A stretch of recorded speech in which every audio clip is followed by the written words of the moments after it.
કેમ છો Gujarat YouTube channel ઉપર આપનું હાર્દિક સ્વાગત છે। તો તમે અમારી યુટ્યુબ ચેનલ ઉપર નવા છો તો લાઈક કરી દેજો, શેર કરી દો અને સબસ્ક્રાઇબ કરવાનું ભૂલતા નહીં, જેથી કરીને અમારા નવા વિડીયોની નોટિફિકેશન તમને મળતી રહે।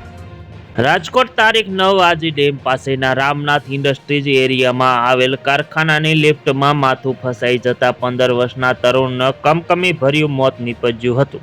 મૃતક નરપત માજી રાણાને તેમના પરિવાર સાથે કારખાનામાં જ રહેતો હતો। તરુણ ત્યાં મજૂરી કરતો હતો, કેમ કે તે અંગે પોલીસ તપાસ હાથ ધરી છે। કિસાન ગૌશાળા પાછળ ગાતર પાર્ક, રામનાથ ઇન્ડસ્ટ્રીઝ પાછળ મયુર ટાઇલ્સ કારખાનું। રાજકોટ ગઈકાલે સવારે 11 વાગે મયુર ટાઇલ્સ કારખાનામાં હતો, ત્યારે કોઈ કારણોસર મળવાહક લિફ્ટમાં ચડવા જતા લિફ્ટ અને દિવાલ વચ્ચે માથું આવી જતા ગંભીર ઈજા થઈ હતી। હાજર શ્રમિકો અને કારખાનાના માલિક તુરંત જ નરપતને પ્રથમ ન્યૂ કેર નવ કિરણ હોસ્પિટલ ખસેડાયો હતો, બાદમાં રઘુવંશી હોસ્પિટલ રિફર કરાયો હતો, જે બાદ તેમની તબીબી વધુ નાજુક હોવાથી બેભાન હાલતમાં રાજકોટ સિવિલ હોસ્પિટલના ઇમરજન્સી રૂમમાં દાખલ કરાયો હતો। અહીં ચાલુ સારવાર દરમિયાન તેનું મૃત્યુ નીપજ્યું હતું।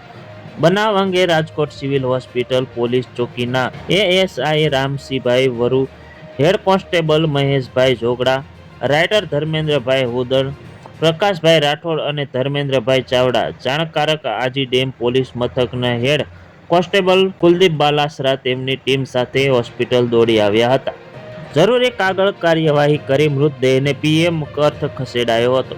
પૂછપરછમાં જાણવા મળ્યું હતું કે નરપત પરિવાર સાથે કારખાનામાં જ રહેતો, તેના માતા પિતા અહીં મજૂરી કામ કરતા હતા। તેઓ મૂળ રાજસ્થાનના વતની છે।